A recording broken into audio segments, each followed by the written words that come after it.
Should we move on to our final and probably the most important bowl game that we are going to talk about all season? Let's do it. Let's move on to the Fiesta Bowl college football playoff semifinal game between the TCU Horned Frogs and the Michigan Wolverines. Whew. Saturday, December 31st at 3 p.m. You can watch it on ESPN. Michigan is coming in as 7.5-point favorites. The over-under is set at 59.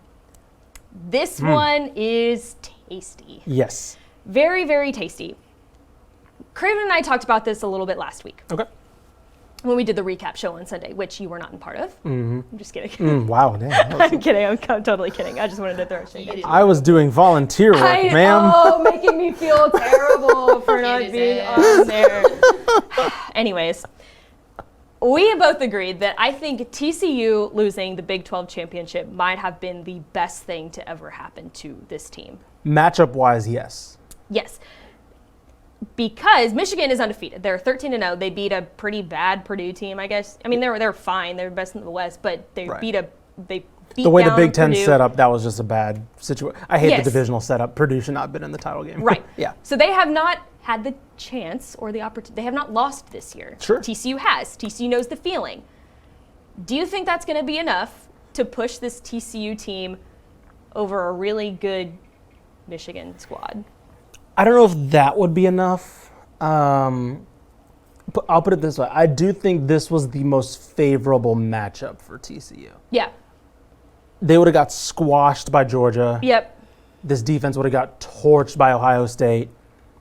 This is the best shot that they have. Mm-hmm. Michigan's should be a heavy favorite. Don't get me wrong. They played great this year. Their defense has been awesome.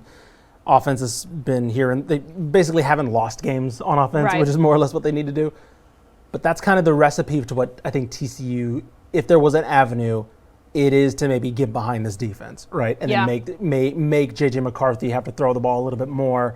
Maybe get at Blake Corum's out, so their reliable run game's gone, and so it's like, to me that's what plays into TCU's hand. So I think in that way, yes, they kind of did benefit from locking in that, because I'm not saying they would have jumped to number 2, right? If they would have won, Right, if they would have right. won the Big 12 title Agreed. game. But if they lost, they locked into that. They locked into that number 4, right? They're number 4. So no, number 3. Sorry. Yeah, it's 2 and 3. 2 and 3. That's right. Yes. That's right. So they locked into that number 3 more or less, and they're like, we're gonna get Michigan. Right? We know we're gonna get Michigan. Right. And so it's like, I think in that way the loss helped them. I don't know because TCU's been playing on the back foot a lot this year, right? They've had to be the kings of the comeback Yes, yes. all year. So I don't know necessarily that they needed to lose, but I will say it does light a fire, because if you saw Max Duggan after that game, just completely distraught. Right. Tears He in did his not like losing that right. game. Even though there was some skepticism about whether they make the playoff, but everybody kind of had we could kind of 70% assume. feeling that they would make it, right? Right. He didn't care, right? It was like, I wanted, and so, if anything, that's what's going to push this team, I think, is because if they lose this game, there's technically nothing tangible that they have to take to be like, man, remember when we did that thing? At least when remember your team, Michigan State, when they got blasted, but they had the Big Ten title from that year. Right, They have exactly. that trophy to be like, cool, remember when we did that thing? Don't worry about the playoff, right? That's a good point. Yeah, Nothing TCU doesn't have that to rely They on. don't have that Big Ten trophy to be like, well, even though we lost in the playoff, here's this thing Yes. that we did. That's gone. So I think that's going to push them to be like, well, we need something. Even if they get smoked by Georgia, which I think either one of these teams will be, it won't matter. It's like, we made a title game. Here's the what I forgot what bowl this is. Fiesta Bowl. Here's the Fiesta Bowl trophy. That's awesome. Right. I think if anything, that's going to motivate TCU, because now they don't have that as of right now, they're empty-handed when it comes to remembering this memorable season. Right. And so knowing somebody like Max Duggan, who's poured his heart into this program, Sonny Dykes would love nothing more than to do that in his first year, to get this trophy and to be on a stage of somewhere, whether it's a semifinal or a final. I think that's going to be the thing that pushes this team. And I hate to say this, but I think defensively, I don't think this TCU offense is going to be able to produce very much. Yeah, this Michigan defense is really good. This Michigan in the pass rush is I think they rank number 1 in the entire nation for that pass rush. I mean, that's what they're kind of known for, as their defensive line at the University of Michigan. I think that they're going to force them to play kind of a of a more one-sided style of offense. I think we're going to see probably a lot more of Kendra Miller. Yeah. They're going to try and make Max Duggan really, really, really uncomfortable. He thought in he was the running pocket. for his life against Kansas State. Yes. Yeah. That's what they did against that Purdue team in the Big Ten championship, and they could not throw the dang ball worth anything. That's what they did to Ohio State. I was about to say, Ohio State looked That's what bad. they did to C.J. Stroud. C.J. Stroud lost the Heisman Heisman. finalist. He lost the Heisman in that one game against Michigan, Yes. which is nuts. Yeah. Are they going to do the same thing with Max Duggan? Are they Yeah. going to force Max Duggan out of being the Heisman winner because they make him feel so uncomfortable in the pocket? They're going to be throwing turnovers. Yeah. I'm going with Michigan, to be clear, in this game. I want TCU to win so badly, but I just think I just think that this Michigan defense, it's going to come down to TCU's offense and Michigan's defense, and I think that Michigan defense is just too good up front. It's going to come down to what Garrett Riley and Sonny Dykes can scheme up on offense. Right.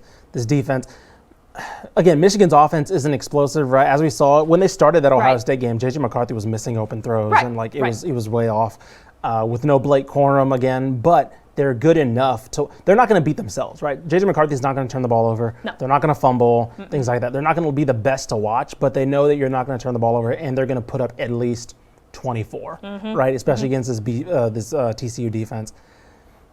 For the sake of being different, I'm going with TCU. Okay. But I agree with you. Respect. Michigan, just for the sake of being different on these last two games, I'll go with TCU. But yeah, this matchup is really tough. This Michigan defense is going to be stellar. It's just so good. I can't even get over how good the pass rush is. I mean, how many sacks they've had just in this season alone is just incredible. The amount of guys that they have in the NFL right now, just from this defensive line. I mean, they just have a record. And here's the thing: of they're being also good. They're also the number one defense in terms. Let me say, early downs EPA. They allow the second worst early down yardage against offenses. So I agree. I think it's going to be what can TCU scheme up to fake out this Michigan defense. I don't think it's impossible. I think this game is going to be pretty close. But I ultimately give the edge to Michigan. Yep, I think so too. We got a month to prepare, so whatever Garrett Riley and Sonny Dykes got. They do. They've got a month to prepare. That's some good news for TCU because they haven't first had two drives. We'll say from TCU what they got dialed up. We'll see some things that they've been scheming to say. Because again, a month is a long time for any coach to prepare. That's why people don't usually doubt Nick Saban in the playoffs, is because he always has a month. Those first 2-3 drives are going to be very interesting because that's going to tell you exactly what they saw on film against Michigan. After that's obviously all adjustments and things like that. But those first 2 or 3 is going to be, we saw this on tape, we saw this on tape, we saw this on tape.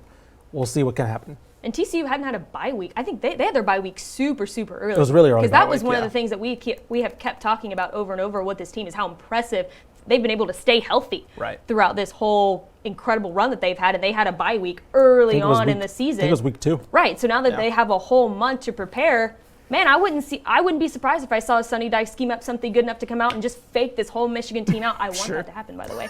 But nonetheless, I think it'll be a really good game and definitely probably the best bowl matchup that we have I think so. in the state of Texas.